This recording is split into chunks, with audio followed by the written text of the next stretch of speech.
Pastor Romero dice, no puede haber una ampliación de plazo de obra sin invocarse una justificación, porque las ampliaciones de plazo se aprueban a través de una resolución del administrador de Vialidad Nacional, previamente ser analizadas y contar con la conformidad de las distintas instancias intervinientes, quienes evalúan la razonabilidad de esa ampliación.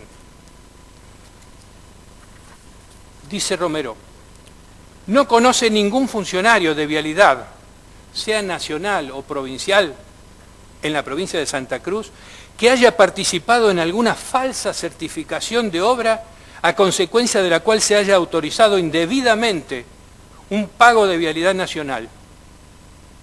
Es hecho el hecho del análisis efectuado,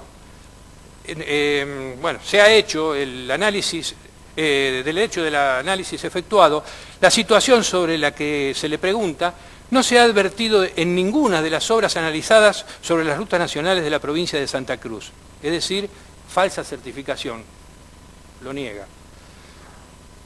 El titular de la unidad de auditoría interna, el contador Marcelo Bianchi, no se encontraron en la auditoría desvíos significativos en cuanto a la correspondencia de montos certificados y trabajos realizados.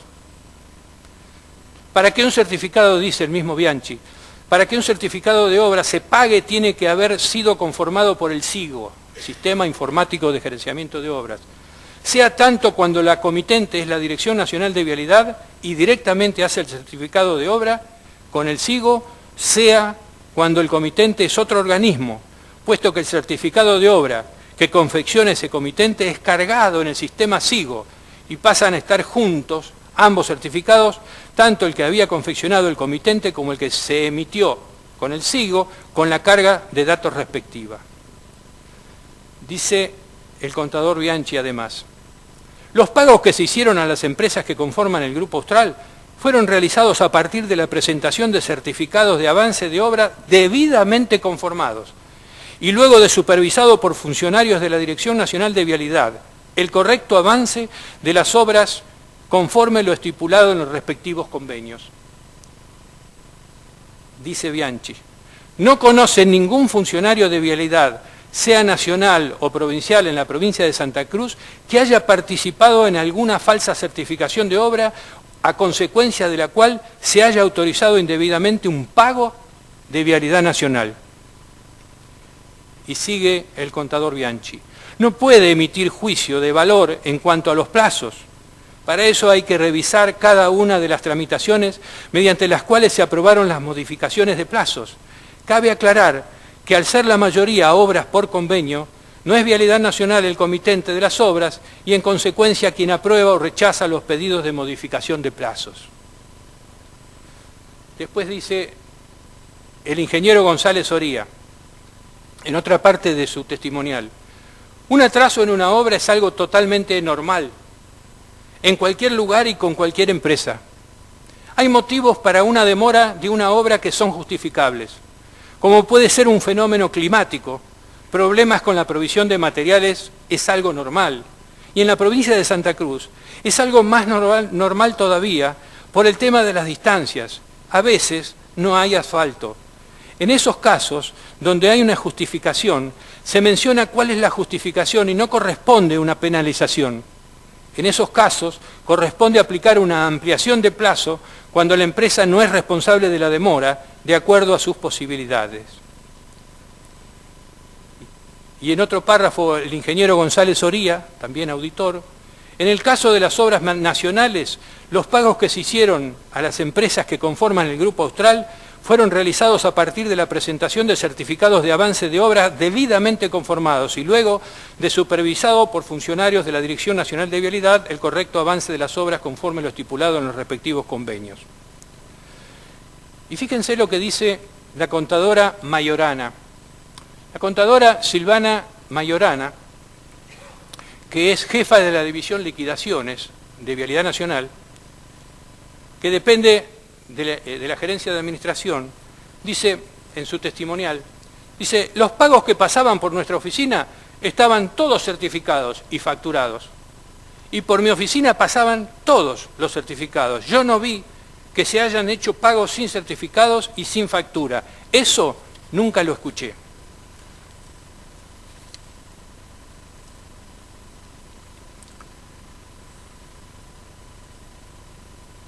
Romero, también Justo Pastor Romero, el ingeniero Justo Pastor Romero, en otra parte de su testimonial dice, para pagar siempre tiene que haber certificado de obra. El certificado de obra es un documento de pago. Bianchi dice, los pagos que se hicieron a la empresa del Grupo Austral fueron realizados a partir de la presentación de certificados de avance de obra debidamente conformados. Bianchi no conoce ningún funcionario que haya participado en alguna falsa certificación.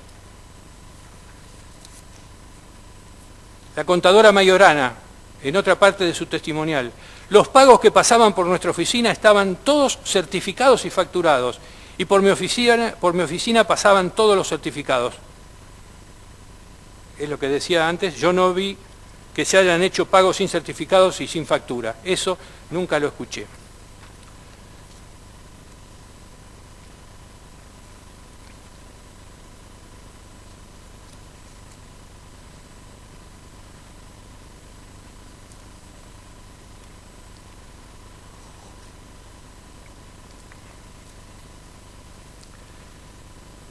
Voy a leer lo expresado por la contadora Claudia Velofato, jefe de la División Contabilidad de Vialidad Nacional, dependiente de la Gerencia de Administración. Yo sobre este tema ahora lo voy a mencionar porque quiero poner en evidencia las expresiones de Claudia Velofato, pero después voy a volver sobre este tema porque quiero poner en evidencia las expresiones del señor Iguacel. Dice Iguacel en su testimonial, no, en su denuncia, y después lo ratifica.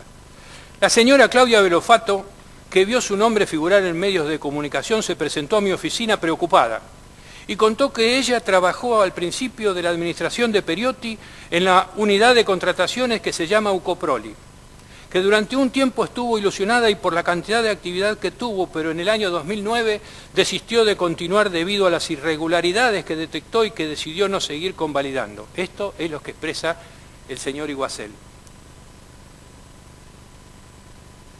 Velofato, Claudia Velofato, la contadora, cuando se le consultó si durante su desempeño en la Ucoproli advirtió irregularidades o se le impartió algún tipo de orden para que la convalidara, contestó que no. Desconoce irregularidades en las contrataciones de empresas porque no era su tema de injerencia. Esa es la respuesta de ella en la testimonial. Velofato negó conocer que los costos de las obras hubiese estado por encima del valor de mercado o valor de costos reales.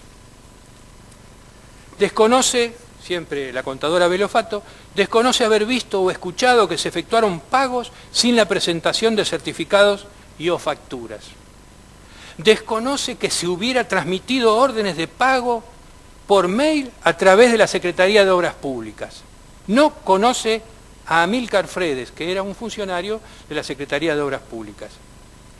Velofato nunca dudó de la autenticidad de la información contenida en los certificados, tampoco hizo comentario alguno en ese respecto a ninguna autoridad de vialidad nacional. Velofato le dijo al ingeniero Periotti que veía, dice Iguacel, Velofato le dijo al ingeniero Periotti que veía irregularidades en el procedimiento de contrataciones, pero Periotti le decía que por orden superior había que hacerlo. Cuando Velofato hizo la testimonial, dijo, bueno, en principio, no mencionó a Periotti irregularidades en los procesos licitatorios, así como tampoco a Pasacantando, que era el gerente de administración su superior.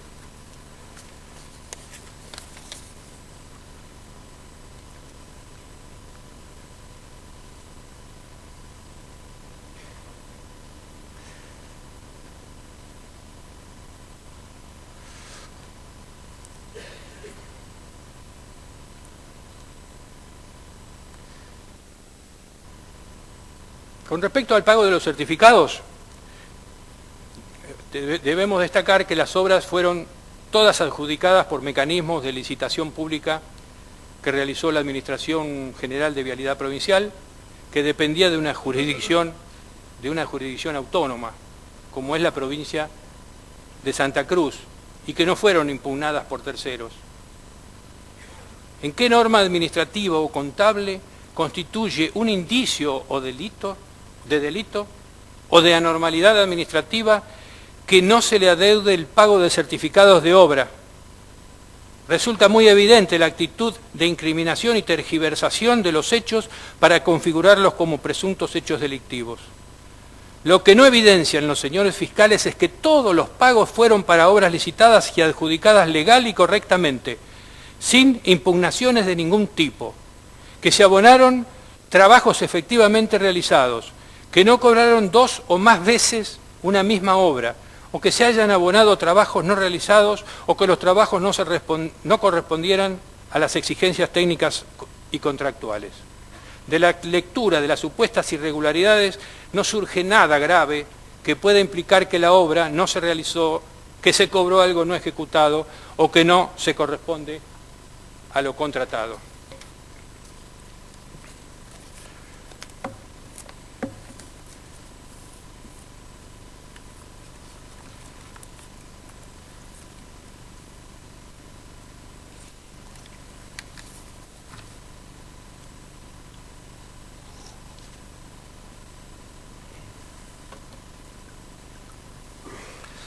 Señores jueces, voy a hacer mención de las obras más importantes que se realizó en la gestión 2003-2015. Yo les recuerdo que el SIGO del 10 de diciembre refleja 2.310 obras en marcha, muchas finalizadas y otras tantas en ejecución. Pero quiero que repasemos las obras más importantes que hizo nuestra administración, a la que se la estigmatizó de manera muy particular, de distintos campos, de distintos sectores, utilizando mediáticamente el impacto negativo que ello involucró. Nuestra administración hizo el Paso de Jama, en Jujuy, al que me voy a referir como caso particular en otra parte de la presentación. El Paso de Jama. La autovía sobre la Ruta Nacional 66, Empalme, Ruta 34, San Salvador de Jujuy. La Ruta 9, Abrapampa, La Quiaca. La Ruta Nacional 81, Formosa y Salta. La autovía de circunvalación. Cuando yo les menciono una obra como, por ejemplo, Formosa-Salta, la Ruta Nacional 81, se trata de 13 obras que se hicieron simultáneamente, 7 en Formosa y 6 en Salta. A eso se refiere cuando hago mención de Ruta Nacional 81. Lo mismo pasa con el Paso de Jama, que tenía 11 secciones, pero vamos a mencionarlas así, con su título. Autovía de circunvalación de San Fernando del Valle de Catamarca. Ruta Nacional 40, en Catamarca, Santa Clara, El Eje, Las Cuevas. Ruta Nacional 60, Quebrada de la Cébila, en Catamarca. Con Ruta Nacional 38, en Tucumán, con 5 obras. Autovía de circunvalación de Santiago del Estero. Autovía de la Ruta Nacional 16 en su paso por Resistencia, Chaco. Autovía de la Ruta Nacional 16 en su paso por Resistencia, desde Resistencia a Macayé, Chaco. Autovía de la Ruta Nacional 16, paso por Sáenz Peña, Chaco. La Ruta Nacional 101 en Misiones, la Ruta Nacional 14 en Misiones, la Ruta Nacional 12 en Misiones, la autovía de la Ruta Nacional 14 en Entre Ríos y Corrientes. 15 obras realizadas sobre esa vía para transformarla en autovía, era la famosa Ruta de la Muerte. Accesos a ciudades en Entre Ríos, 55 accesos a ciudades hicimos en la provincia de Entre Ríos. Autovía de la Ruta Nacional 18, Paraná-Concordia. En realidad, nuestra administración licitó y contrató los 4 tramos que vinculan a Concordia con Paraná. Bueno, lamentablemente se han paralizado los dos tramos del medio y quedaron en ejecución los dos tramos extremos de la autovía. O sea que va a haber un tramo de autovía, después una ruta convencional, como era antiguamente, y nuevamente autovía para llegar a Paraná. Pero bueno, se ha eliminado esas dos obras del medio. Accesos a ciudades en... Autovía Ruta Nacional 168, Santa Fe, túnel subfluvial, Santa Fe, Paraná. Autovía de la Ruta Nacional 008, circunvalación de Rosario, Santa Fe. Ruta Nacional 7, paso por la laguna de La Picasa. Es una obra de ingeniería muy importante que resolvió el anegamiento de la Ruta Nacional número 7 durante casi 8 años. Y nuestra administración la habilitó con una obra de ingeniería importante, reitero. La Ruta Nacional 178, que vincula a la Ruta Nacional 33 con Villa Eloísa, en Santa Fe.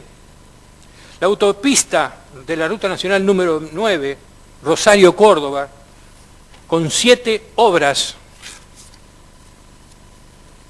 El intercambiador de la Ruta Nacional 19 y la Ruta Nacional 158 en San Francisco, Córdoba, la Ruta Nacional 76, Paso Internacional Pircas Negras, La Rioja, con 6 obras ejecutadas y faltan obras que están paralizadas, nos referiremos un poco más adelante. Paso por el Velasco, Chilecito, Villa Unión, autovía de circunvalación La Rioja, obras varias e importantes en la ciudad de Chilecito, Ruta Nacional 150, Ischigualasto, Ruta Nacional 40, otra de las obras de ingeniería muy importantes que hizo nuestra administración. 4 obras desde Ischigualasto, el Valle de la Luna, hasta la Ruta Nacional 40, con 6 túneles y una cantidad de obras importantes de ingeniería. La Ruta Nacional 150, desde la Ruta Nacional 40 hasta el Paso Internacional Agua Negra, en San Juan, con 2 obras. La Ruta Nacional 40, San Roque Huaco, en San Juan. La parquización de la circunvalación de la ciudad de San Juan. La Ruta Nacional 149, Barrial límite con Mendoza, en San Juan. La autovía de la Ruta Nacional 40, Ciudad de Mendoza, Tunuyán, Mendoza. La autovía de la Ruta Nacional número 7, San Martín de Saguadero, Mendoza. Yo recién mencionaba que la circunvalación o el complemento que vincularía la Ruta Nacional número 7 de Mendoza con la de San Luis prevé una obra de pocos kilómetros que, bueno, no se ha ejecutado, cuando hacía referencia a los convenios que se habían firmado con la provincia de Mendoza. La Ruta Nacional 40, Pareditas al Sosneado, al que también hice referencia, porque esa es una obra que prácticamente, una de las obras se terminó en nuestra administración y la otra se terminó este año. La Ruta Nacional 40, Malargüe, Coipolauquen, en Mendoza, Paso Internacional Pehuenche, en Mendoza, 5 obras sobre ese paso internacional. La Ruta Nacional 149, San Alberto Los Tambillos, en Mendoza. La autopista Ruta Nacional número 7, la segunda calzada, en la repavimentación de la Ruta Nacional número 7 en San Luis. Dijimos que hace muchos años se hizo un convenio y se le transfirió a la provincia, desde la Nación a la provincia de San Luis, la Ruta Nacional número 7 para que la transformara en autovía. Bueno, hizo la segunda calzada. La primera, la originaria, quedó con deterioro. Vialidad Nacional, nuestra administración, financió la repavimentación de esa calzada vieja para poner en óptimas condiciones la autovía. Ruta Nacional 35, Santa Rosa, Taliba Roca, La Pampa. Autovía de circunvalación en la ciudad de Santa Rosa, La Pampa. Autovía Ruta Nacional 226, Mar del Plata, Balcarce, en Buenos Aires. La autovía de la Ruta Provincial número 11, Mar del Plata, Mar Chiquita, Buenos Aires. Conexión vial Azul o La Barría, en la ruta nacional que une la 226 con la 3 en la provincia de Buenos Aires, la autovía sobre la ruta nacional número 8, Pilar Pergamino, que se encuentra en ejecución. Nosotros habíamos lanzado prácticamente todos los contratos, son 10 obras. La ruta nacional de los 7 lagos, una obra que iniciamos y se terminó en nuestra gestión, La Ruta Nacional de los Siete Lagos antiguamente era la Ruta Nacional 234 y la Ruta Nacional 40 se desplazaba al oeste de la Ruta Nacional 234. Por acuerdo con el Ministerio de Turismo, por acuerdo con la gobernación de la provincia de Neuquén y con los intendentes de San Martín de los Andes, de la zona, de Junín de los Andes inclusive, se decidió en su momento transferir las rutas. La 234 pasó a ser la 40 y la 40 pasó a ser la que era 234, que es la Ruta de los Siete Lagos. Después, la Ruta Nacional 231, Paso Internacional Zamoré, en Neuquén. Autovía de la Ruta Nacional 22, Paso por Zapala, en Neuquén. Autovía de la Ruta Nacional 40, en la ciudad de Bariloche. Autovía de la Ruta Nacional 22, Chichinales-Ceipoletti, en ejecución.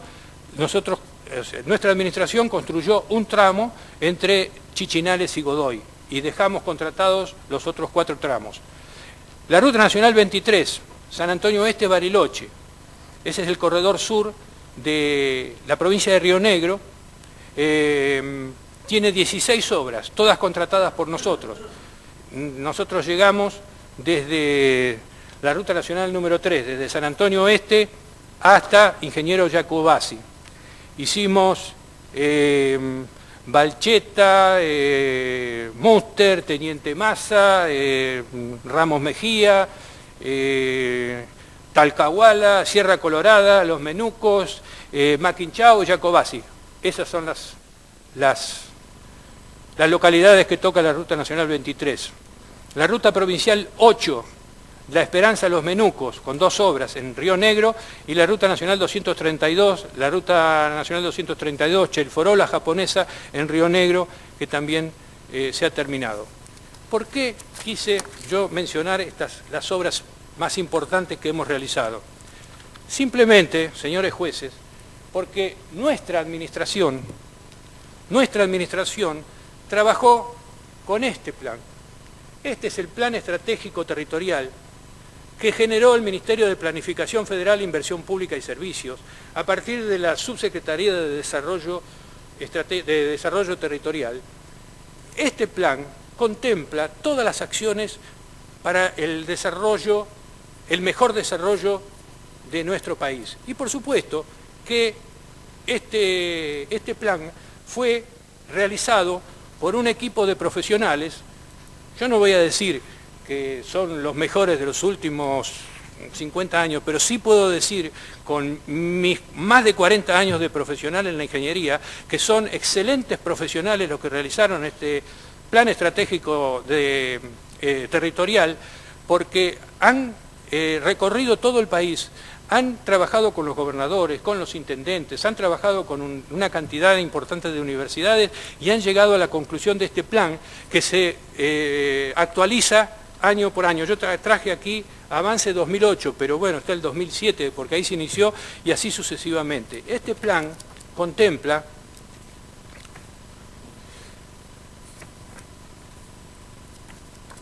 ver si lo podemos.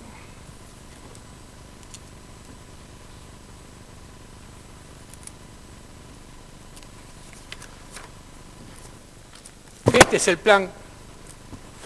es el plan condensado, sintetizado, el plan de desarrollo territorial que generó el Ministerio de Planificación Federal, Inversión Pública y Servicios. ¿Y saben qué?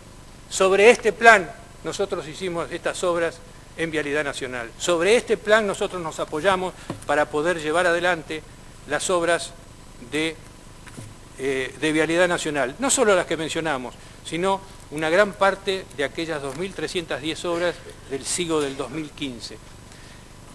Este plan territorial contiene el plan para todo el territorio, pero además tiene el plan para cada una de las provincias.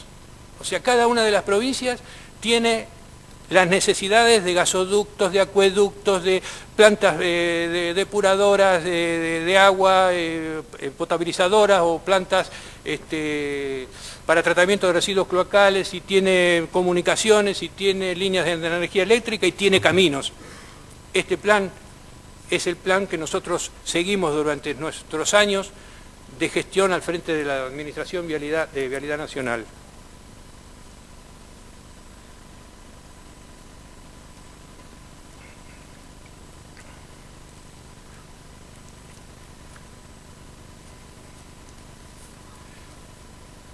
Ahora quiero referirme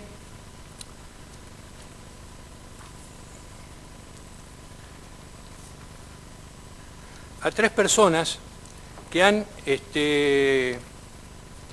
declarado testimonialmente en la causa. El primero de ellos es un testigo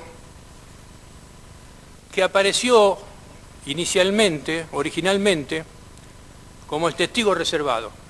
Era el testigo guardado, escondido, era el testigo que hablaba pero nadie sabía quién era. Hasta que después declaró.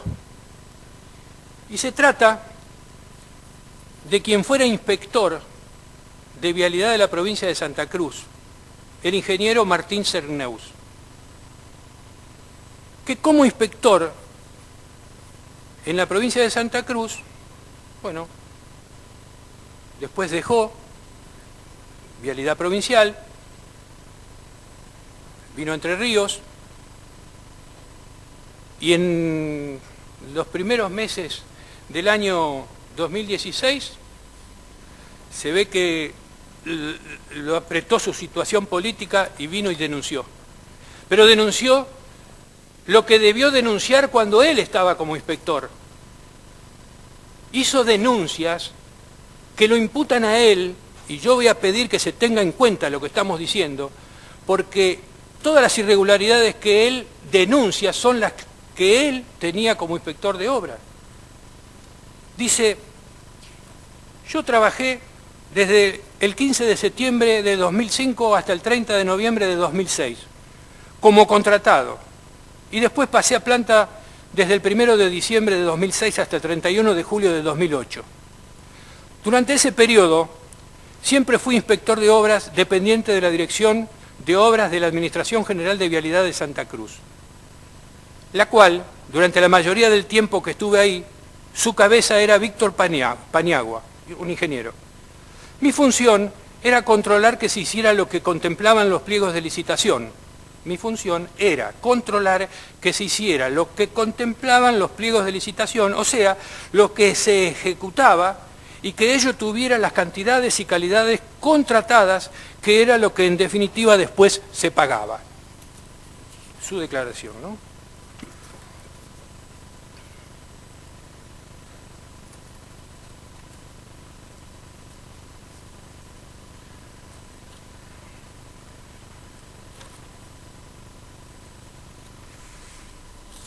Él fue inspector de obra desde el 15 de septiembre al 13 de julio del año 2008. En septiembre del 2005, cuando ingresó, se hizo cargo de la Ruta 3 Piedrabuena-Los Álamos, que ejecutaba la empresa Cani Costilla. Entre marzo y abril del 2007, se hizo cargo de la Ruta Nacional 288, Piedrabuena, Estancia La Julia, que la ejecutó Gotti Hermanos. En marzo del 2007 se hizo cargo de la Ruta 9, entre la Ruta 3 y la 40, en el Calafate, 190 kilómetros.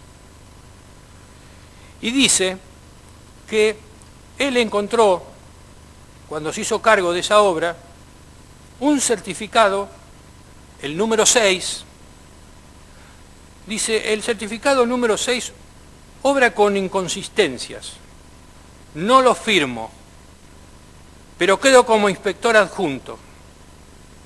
Según su propia declaración, su propia declaración testimonial, dice, yo tenía que mirar, pero no firmar. Firmaba otra persona, según sus dichos. Y entonces, mi pregunta, siendo inspector de obra designado, debió denunciar lo que ocurría, es responsable de haber guardado silencio, es cómplice de lo que denuncia ahora. ¿Por qué no lo hizo cuando él era titular de esas obras?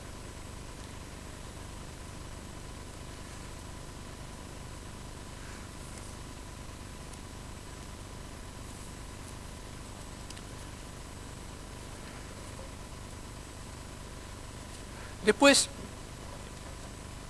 en su testimonial,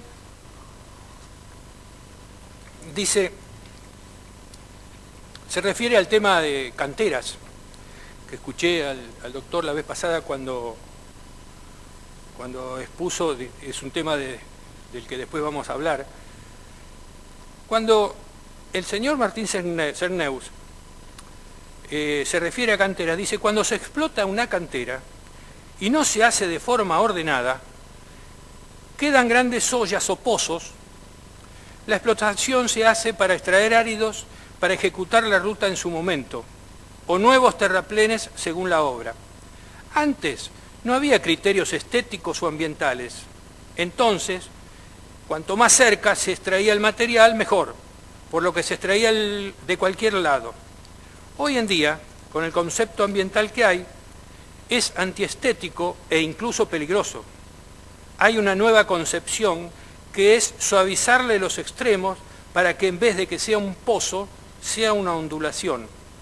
También permitís con eso que los animales puedan circular. Esos trabajos no dejan de ser un movimiento de suelos y esos movimientos no hay otra forma de medirlos más que hacerlo antes de empezar a trabajar, tomando los niveles, haciendo perfiles previos y volver a medirlo una vez el trabajo finalizado.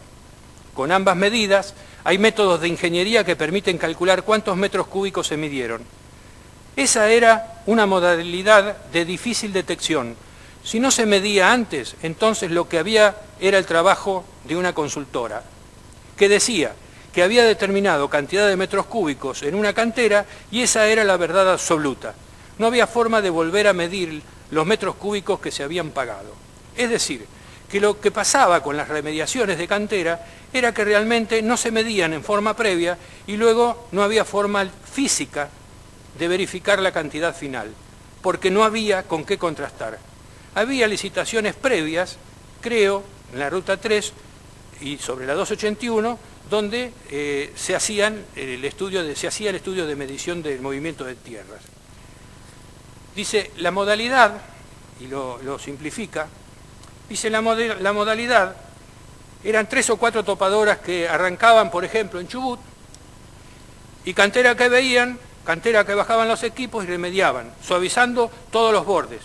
Era como que iban barriendo de norte a sur por toda la Ruta 3, por ejemplo.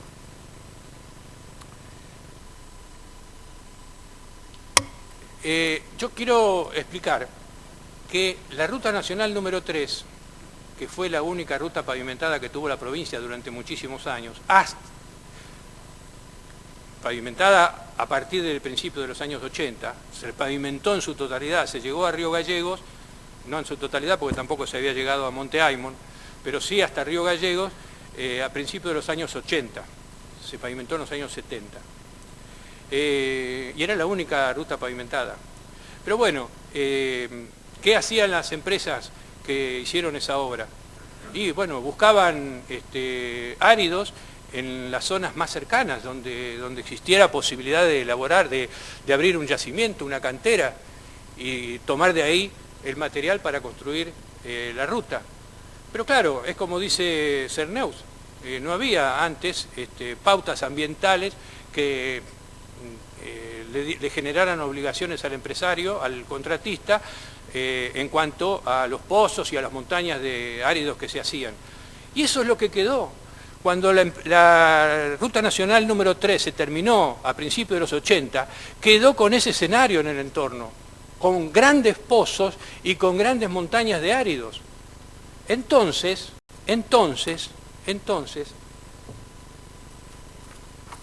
fue muy oportuna esta resolución que tiene fecha del 24 de mayo del año 2006, resolución del honorable de la Honorable Cámara de Diputados de la provincia de Santa Cruz, donde le dice, artículo primero, solicitar al Poder Ejecutivo Provincial que a través de la Administración General de Vialidad Provincial se desarrolle un plan de ejecución progresivo para la restitución del relieve topográfico circundante a canteras abandonadas y en desuso, poco distantes a rutas importantes y accesos de ciudades santacruceñas. Artículo segundo, arbitrar los medios para la autorización de trabajos en propiedades privadas cercanas a las vías de acceso que exhiban impactos de estas características. Asignar una partida especial aplicada a esta tarea en función de la recomposición del pasivo ambiental.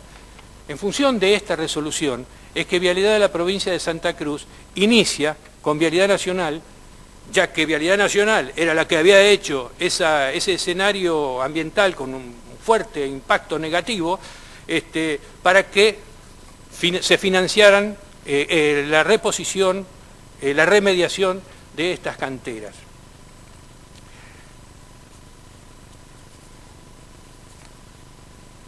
Esto con respecto a las canteras.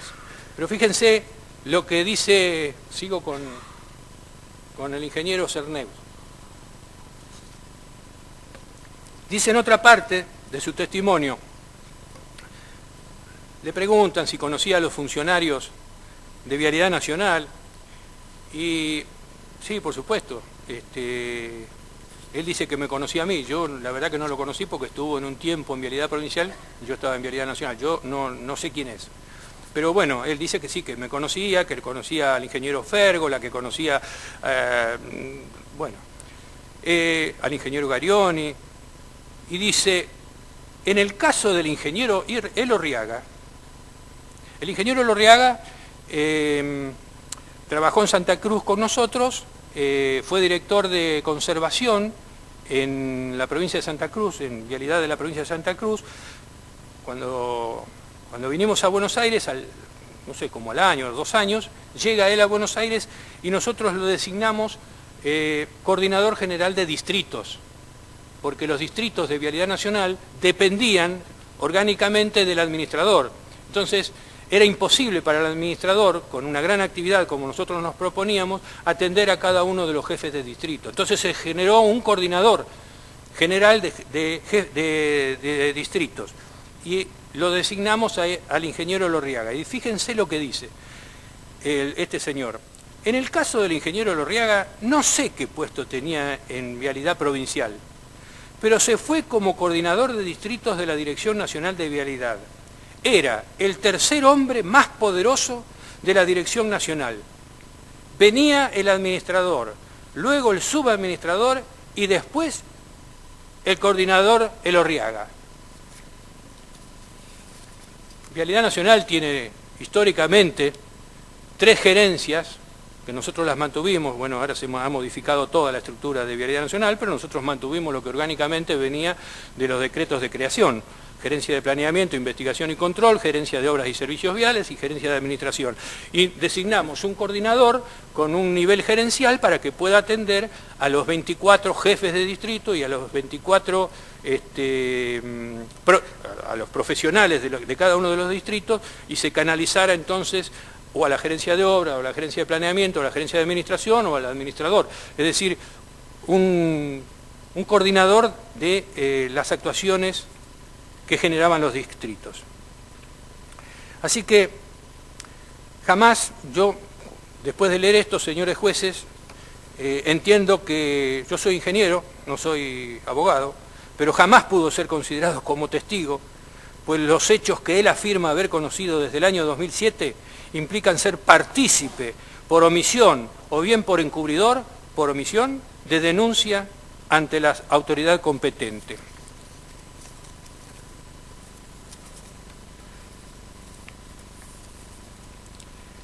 Esto es con respecto al ingeniero Cerneux. Me voy a referir ahora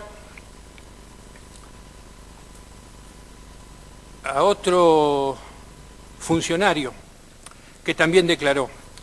Y me refiero al, no sé si es arquitecto o ingeniero, Hugo Manuel Rodríguez. Hugo Manuel Rodríguez fue subsecretario de Obras Públicas, cargo que después tuvo el ingeniero Fatala acá presente.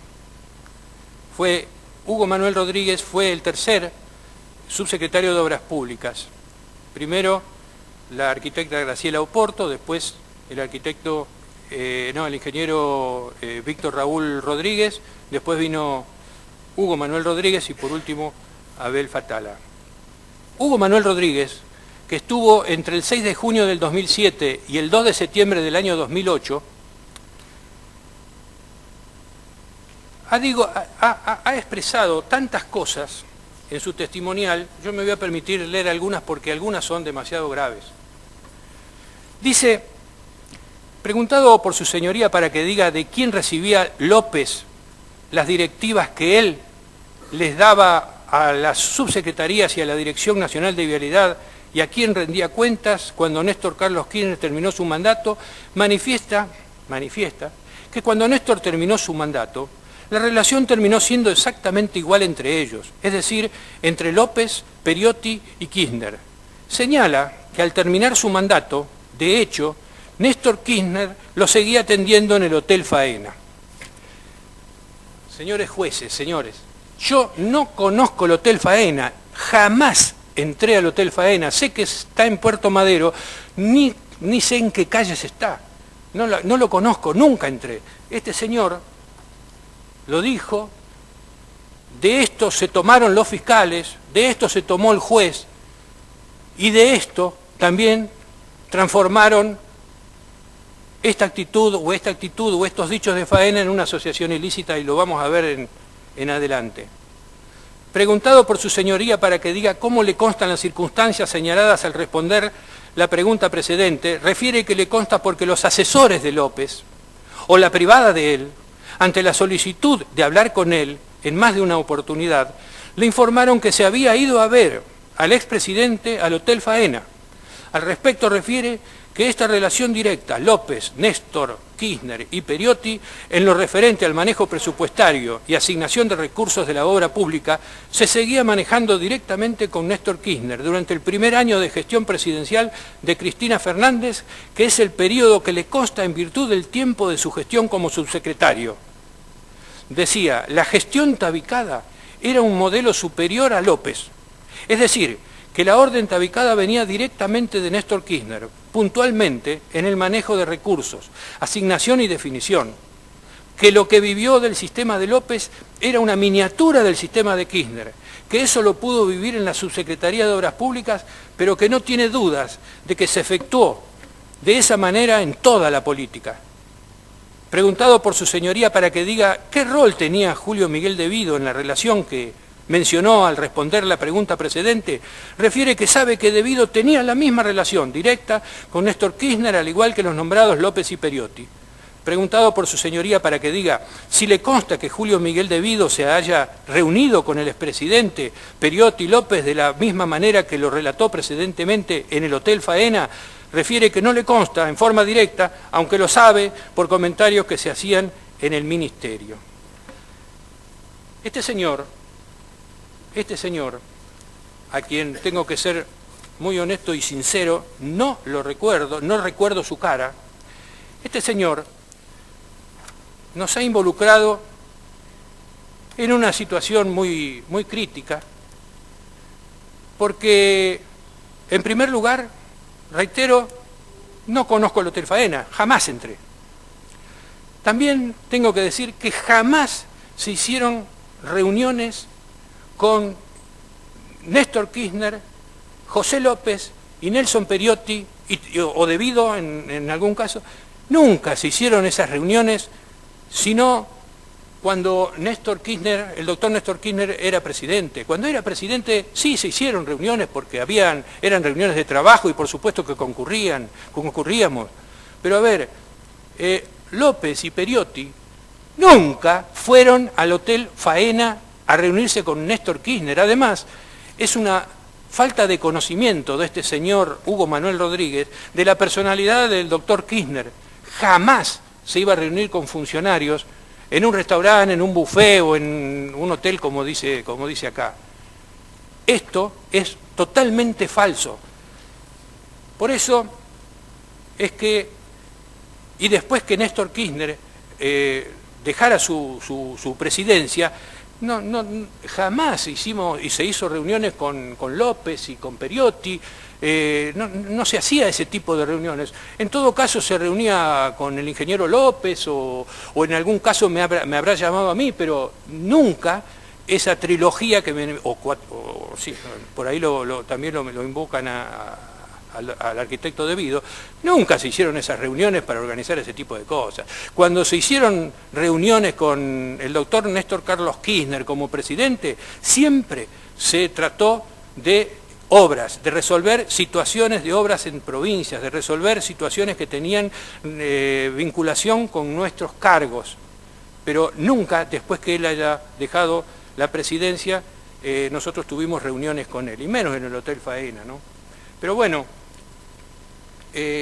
pero también quiero hacer mención que en base a esto que yo estoy relatando, los fiscales, voy a leer un párrafo del dictamen, o no sé, del instrumento de los fiscales, dice: también la cercanía funcional se aprecia a partir de los dichos de Hugo Manuel Rodríguez, quien en el marco de las manifestaciones que aportó en su descargo expuso que Periotti mantenía reuniones directamente con López, como si fuera un subsecretario más.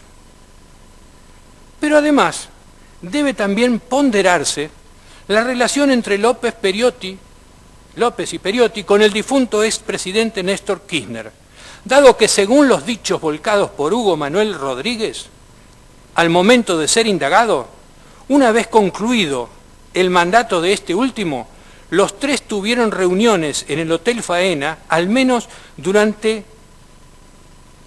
por lo menos durante el primer año de la presidenta Cristina Fernández de Kirchner.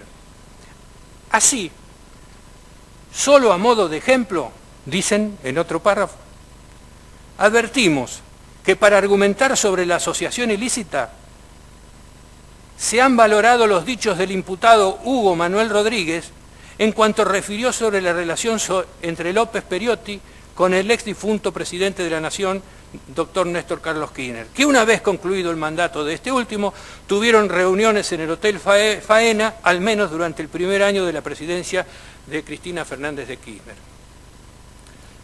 Esto,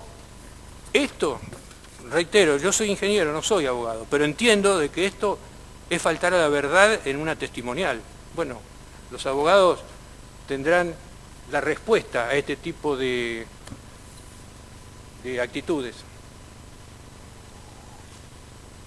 Y ahora me voy a referir al señor Iguacel.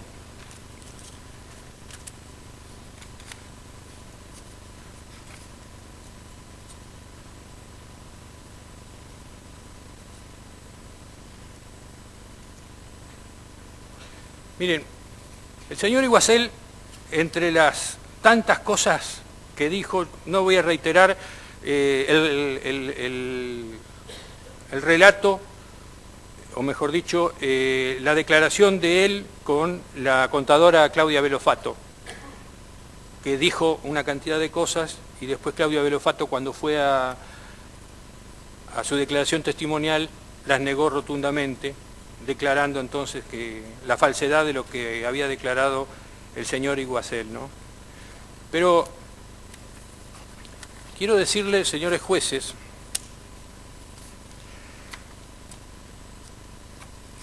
que como titular durante 12 años y medio de la Dirección Nacional de Vialidad y a raíz del cambio de políticas en la institución a partir del 10 de diciembre del año 2015, tengo varias causas judiciales gestadas por la actual Administración General. Absolutamente todo lo que ocurrió en cualquier instancia de la estructura funcional de la Dirección Nacional de Vialidad que generó una posibilidad o una hipótesis de sospecha, se transformó en una denuncia penal contra el ex administrador. A pesar de estar a derecho y dar las respuestas pertinentes en cada indagatoria, En la causa 13816 del 18 del registro del Juzgado Nacional en lo Criminal y Correccional Federal número 11, el sábado 9 de marzo del 2019 fue allanada mi casa a las 6 de la mañana y detenido incomunicado hasta el lunes 11 a las 16 horas, momento en que fui indagado en esa causa. Pude dar respuesta a todo cuanto me han preguntado, si conocía o no a varios empresarios y exfuncionarios, y dar los montos por los que como administrador general, y dar los motivos por los que como administrador general había firmado resoluciones, porque esa era la única imputación que me leyó el secretario, que había firmado resoluciones que homologaban contratos con distintas empresas.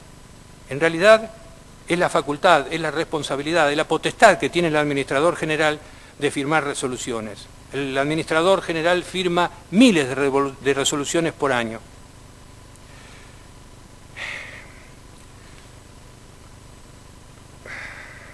Porque esa era la única imputación que me leyó el secretario. A la 1 de la mañana del día 12, fui trasladado al Complejo Penitenciario Federal número 1 de Seiza y estuve allí hasta mi excarcelación el día 1 de abril del año 2019. A los 73 años de edad, con una vida ordenada y transparente, con 52 años de trabajo ininterrumpidamente, ocupando funciones y cargos en distintos entes privados y públicos, es de imaginar las tristes consecuencias en mi familia y en tantas amistades con que fui honrado durante tantos años. Se preguntarán, ¿por qué este relato? Porque la resolución en la Dirección Nacional de Vialidad es el instrumento del administrador general como último trámite después de la actuación de varias instancias previas. Y ahora me pregunto, ¿qué harán los señores fiscales y los señores jueces con quien fuera mi sucesor y ex administrador general de la Dirección Nacional de Vialidad, Javier Iguacel, que por resolución suya y exclusiva, permitió la ampliación irregular de los contratos de concesión de rutas nacionales? Pues sin llamar a una nueva licitación como lo indica la ley, el Estado habilitó a varias empresas, entre ellas a IEXA, de Ángelo Calcaterra, primo del señor presidente, a seguir cobrando peajes y certificados de obra por 30.000 millones de pesos, a pesar de que los contratos ya habían vencido. Se trata de 7 corredores viales sobre rutas nacionales en los que las empresas concesionarias continuaron con el cobro de peajes y certificados de obra millonarios, con contratos que fueron extendidos por una simple resolución de Iguacel y sin llamado a licitación como lo indica la ley. Los contratos de los corredores viales, señores jueces, habían sido firmados en el año 2010 por el suscripto y vencían el 21 de abril del año 2016, con la posibilidad de prórroga de solo 12 meses más. La fecha final de caducidad pasó a ser entonces el 21 de abril del 2017, momento en el cual debió haberse llamado a una nueva licitación. Sin embargo, Iguacel emitió la resolución número 811/17 para extender los plazos sin una nueva compulsa, omitiendo el decreto 1288 del 16, que ordenaba precisamente que esos corredores debían volver a licitarse. La hipótesis es que los funcionarios buscaron beneficiar a un grupo pequeño pero de influyentes empresas constructoras en perjuicio del Estado Nacional. Durante 15 meses, las concesionarias continuaron de forma ilegítima e ilegal, cobrando peaje, inclusive fueron favorecidos con el aumento constante de las tarifas.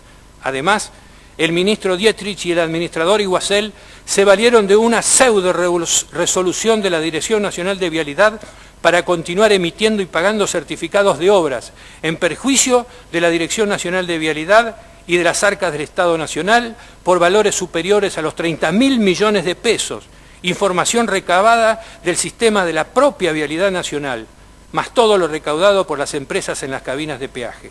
Vuelvo sobre mi propia pregunta. ¿Qué hará la justicia, representada por los señores fiscales y los señores jueces con quienes pergeñaron esta maniobra?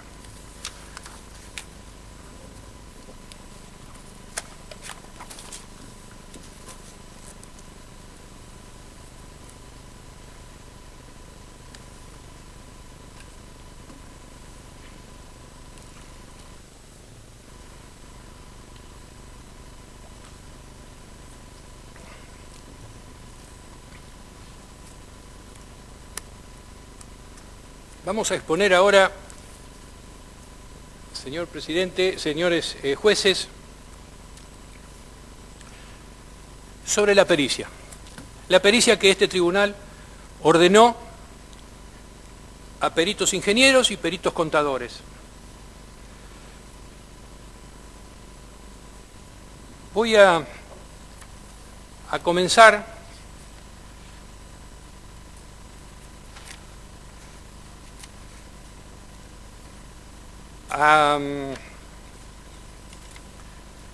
voy a comenzar por la pericia que hizo el ingeniero Bona, que es el perito del Tribunal Oral Federal. El ingeniero Bona utilizó para hacer esta pericia obras parecidas,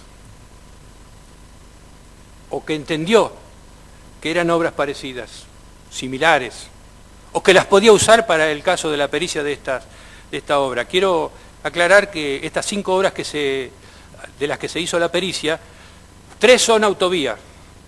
Radatili, kilómetro 1867, desde el kilómetro 1867 al 1908, y la circunvalación de Caleta Olivia. Y 2 son rutas convencionales, la ruta 47, entre el kilómetro 100 y la ruta nacional número 3, y la ruta nacional 288, entre la Julia y el kilómetro 75. Pero 3 de estas obras son autovías. La autovía es una autopista con menos restricciones de acceso que una autopista. Pero en realidad tiene esa complejidad técnica o vial. Dice el ingeniero Bona, ¿no?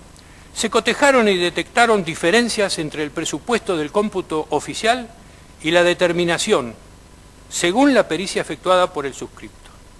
Los valores de referencia de plaza determinados surgen de una compulsa de información obtenida de Vialidad Nacional sobre diversas obras en zonas próximas a las estudiadas en la presente causa, siendo las mismas la Ruta Nacional 40, tramo límite con Santa Cruz, Empalme Ruta 22, en Chubut, licitación pública número 110 del año 2010, expediente 8994, fecha agosto del 2011. Ruta Nacional 40, límite con Santa Cruz, Empalme Ruta 22. ¿Saben dónde está? En la cordillera. Esa ruta está en la cordillera. Una segunda obra que le entregó Vialidad Nacional, Malla 630,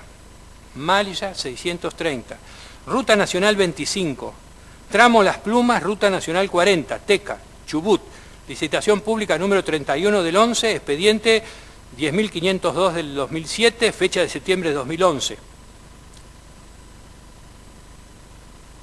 Voy a mencionar la otra y después hago referencia a las dos. Malla 634, Ruta Nacional 40, tramo Empalme Ruta 26, Teca, Chubut, licitación pública 46 del 11, expediente 2468 del 11, fecha mayo del 2012. Además, en aquellos casos donde fue posible, dice, se incorporó el estudio de las ofertas adjudicadas en junio del 2016 por parte de la empresa CPC para culminar las tareas faltantes sobre la Ruta Nacional número 3. O sea, el ingeniero Bona tomó una obra sobre la Ruta Nacional 40, que está en la cordillera, entre el límite con Santa Cruz al norte, hacia la zona de Río Mayo, que en principio poco tiene que ver como obra, para la comparación, con la autopista o la autovía que se estaba por realizar en la Ruta Nacional número 3. Primero y principal por la situación geográfica. No es lo mismo hacer una tarea en la Ruta 40, en cualquier lugar de la Ruta 40, que en una ruta que está en la costa del Océano Atlántico. Es exactamente distinto, totalmente distinto. Pero claro, la Ruta 40 en en Chubut, tiene un ítem que dice carpeta asfáltica. Y esta también tiene que... Pero no es igual. No es igual. Hay diferencias tremendas. Pero lo más importante...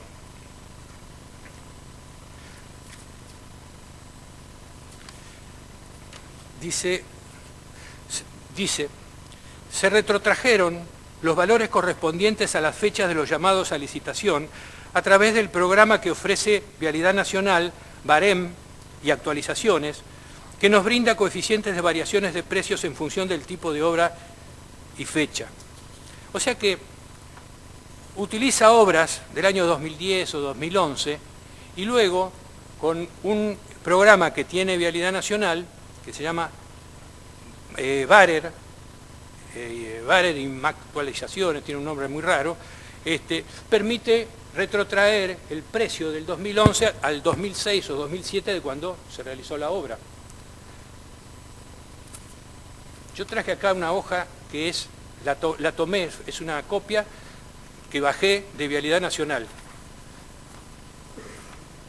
Respecto del Barer y actualizaciones, dice, la superioridad decidió suspender la publicación del Barem en este enlace, considerándolo de ahora en más solo como herramienta interna de la Dirección Nacional de Vialidad.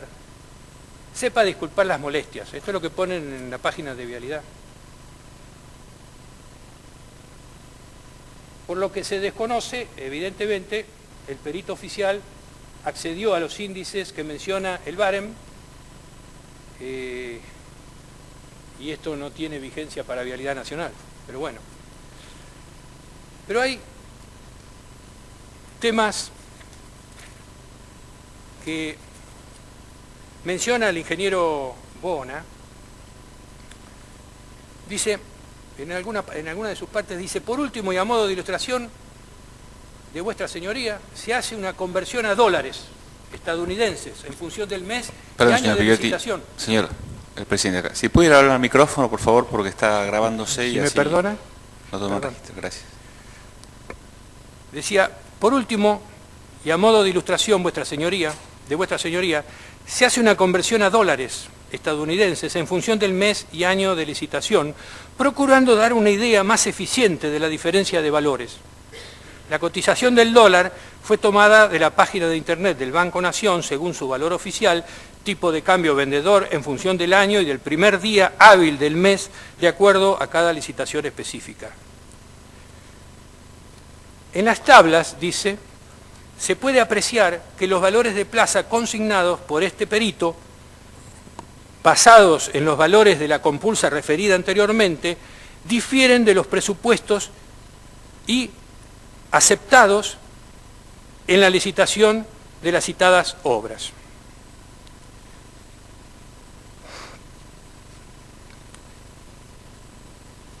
Dice, respecto de la circunvalación de Caleta Olivia, dice, en este caso se tuvieron en cuenta para la compulsa las obras citadas, aportadas por Vialidad Nacional en la provincia de Chubut y la oferta que presentó repito, las obras presentadas por Vialidad Nacional en la provincia de Chubut se está refiriendo a una obra sobre la Ruta Nacional 40 y a dos CREMA. CREMA es Contrato de Rehabilitación y Mantenimiento, es la sigla del Contrato de Rehabilitación y Mantenimiento. Dos CREMA, 630 y 634, que también son de la provincia de Chubut. Bueno, él toma eso, pero además toma la oferta que presentó la empresa CPC en junio del año 2016. Cuando se lleva adelante aquella auditoría a la que hice referencia en Santa Cruz, la administración del señor Iguacel, para demostrar las irregularidades que se habían cometido y para demostrar que había precios inflados y para demostrar que todo era un causal de delito, hace esa auditoría e inmediatamente licita las obras faltantes, porque las obras tenían su grado de avance, algunas tenían 45%, otras 20 y pico, que fueron paralizadas. Bueno, ¿Qué hace Vialidad Nacional? Las vuelve a licitar. Licitaciones 1, 2 y 3 del año 2016. O sea, rápidamente las licitamos y bueno, y se presentaron no menos de 10 empresas en cada una de las licitaciones, 1, 2 y 3. Y bueno, con valores muy dispares, pero bueno, se adjudica las 3 obras a la empresa CPC. La empresa CPC estaba por debajo del presupuesto oficial que había elaborado Vialidad Nacional en el 20 y más del 20% en cada una de las obras. Quiere decir que, visto desde cualquier lugar, era una obra temeraria en cuanto a sus posibilidades de ejecución. Bueno, sin embargo, el perito toma los precios de esa empresa, los precios que presentó esa empresa. ¿Y qué pasó? A un año o menos de un año, hubo que rescindirle el contrato a la empresa CPC de las 3 obras. No lo podía ejecutar. Y no se licitó más. Y las obras quedaron en franco deterioro, todo lo que se había construido y todo lo que se había invertido, porque las obras quedaron totalmente paralizadas. Pero el perito tomó el presupuesto, los presupuestos de CPC, con el 20 y pico por ciento menos, tomó los valores para decir, ¿se dan cuenta que este valor llevado al 2006 es muy inferior al que presentó la firma Austral Construcciones o Cani Costilla?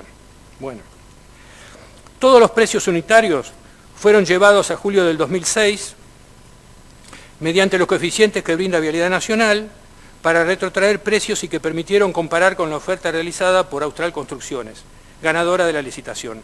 Al no contar con el itemizado, siendo el detalle de todas las tareas a desarrollar en la licitación con sus cómputos y precios, detallado del presupuesto oficial, se lo comparó con la oferta ganadora de la licitación de la empresa citada anteriormente, o sea, CPC. Y claro, llega a una conclusión de la que no podíamos esperar menos. Yo quiero explicarles que el error o no sé si llamarlo desconocimiento del ingeniero Bona, no se puede comparar una obra que se realiza por unidad de medida con una obra que se realiza por ajuste alzado. Es una incongruencia total. En una obra que se realiza por unidad de medida, el Estado establece concretamente cuál es la obra que quiere construir, cuáles son los ítems que se deben realizar, qué cantidad de cada uno de esos ítems se van a ejecutar y qué precio está dispuesto a pagar por la totalidad de la obra. En el contrato por ajuste alzado, que son los CREMA, y ahora voy a decir la historia del CREMA, el Estado no construye, sino que rehabilita, pone en condiciones un tramo de ruta que tiene un cierto grado de deterioro y realizado esto se debe mantener la misma durante un cierto tiempo, 5 años. Los contratos CREMA llegaron a la Argentina a partir de una propuesta en los años 90 del Banco Interamericano de Reconstrucción y Fomento, del BIF, del Banco Mundial. Ellos trajeron esa propuesta, en los años 90 se aplicó, dio muy buen resultado y yo puedo asegurar que por lo menos durante nuestra administración el mejor sistema de gestión para la conservación era el sistema CREMA. ¿Por qué? Porque es un contrato de rehabilitación y mantenimiento. No es para construir una obra, sino que si la obra está rota, si la obra está bacheada, si la obra tiene fisuras, si la obra tiene pasto alto, si la obra no está pintada, la rehabilitación consiste justamente en atender esas situaciones de la ruta. No hacer un terraplén, un puente o construir... Entonces, el contrato CREMA tiene una vigencia de 5 años. Es decir, Vialidad Nacional contrata con una empresa o con una UTE por 5 años para hacer rehabilitación y mantenimiento. Generalmente en los primeros 24 meses se hace la rehabilitación. Estos 150 kilómetros tienen deterioro en distintas secciones.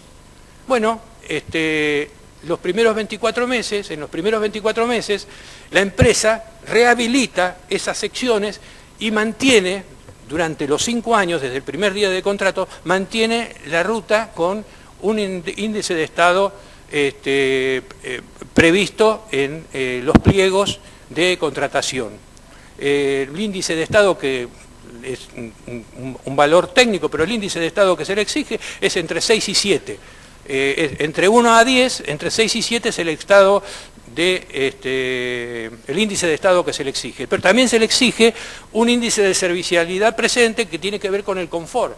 Si en una ruta se hace una gran cantidad de baches y luego queda totalmente deformada, darle confort, darle servicialidad presente es hacer una lechada, una carpeta fina para emparejar, para que nivelar todas esas desprolijidades que generan los baches. Eso es rehabilitar. Eso es rehabilitar, no es construir. Bueno, las empresas tenían entonces 24 meses para rehabilitar y durante los 5 años tenían que mantener en ese estado la ruta. Y es por ajuste alzado. ¿Qué quiere decir? Se le paga, a la empresa se le paga por 2 situaciones. Se le paga una cuota estable, que se va actualizando, pero es una cuota estable para el mantenimiento, para la conservación de la ruta. Es una cuota que sí va adquiriendo, vamos a decir, por la inflación y por las devaluaciones, va adquiriendo nuevo valor, pero es una cuota estable. Si la economía fuera constante, si hubiera estabilidad, entonces esa cuota es de siempre la misma. Y una segunda cuota, que es la que tiene que ver con las obras que hace para la rehabilitación esa empresa. Entonces, y por eso es que se habla de ajuste alzado, porque es un único valor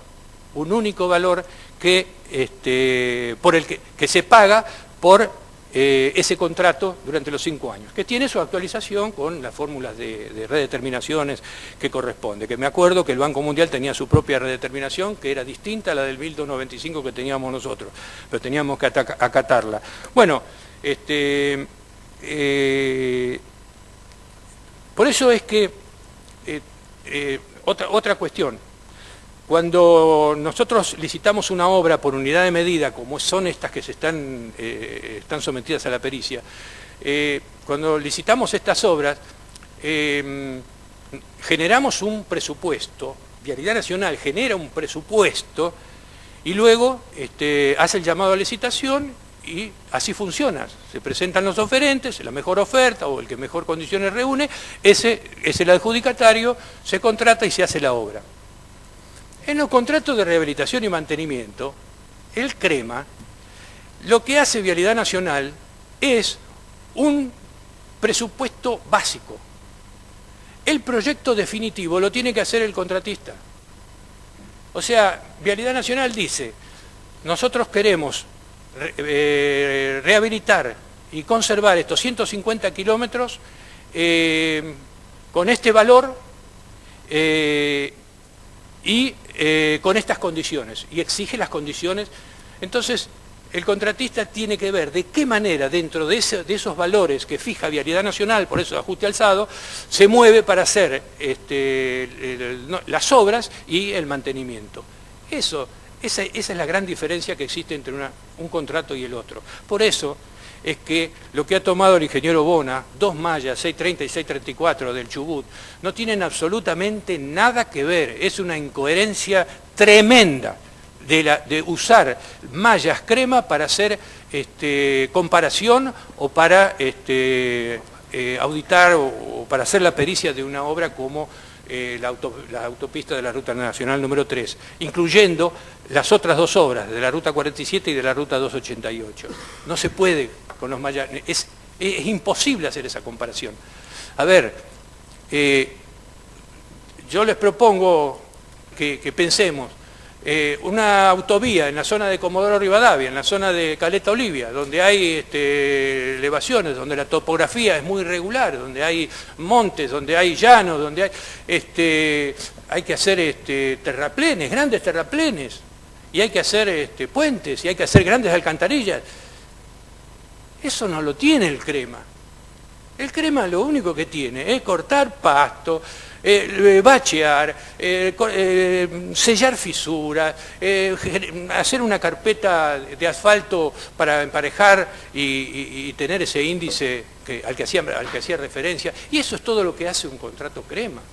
Pero no hace terraplenes o grandes obras como lo imponen estas 5 obras que se están peritando.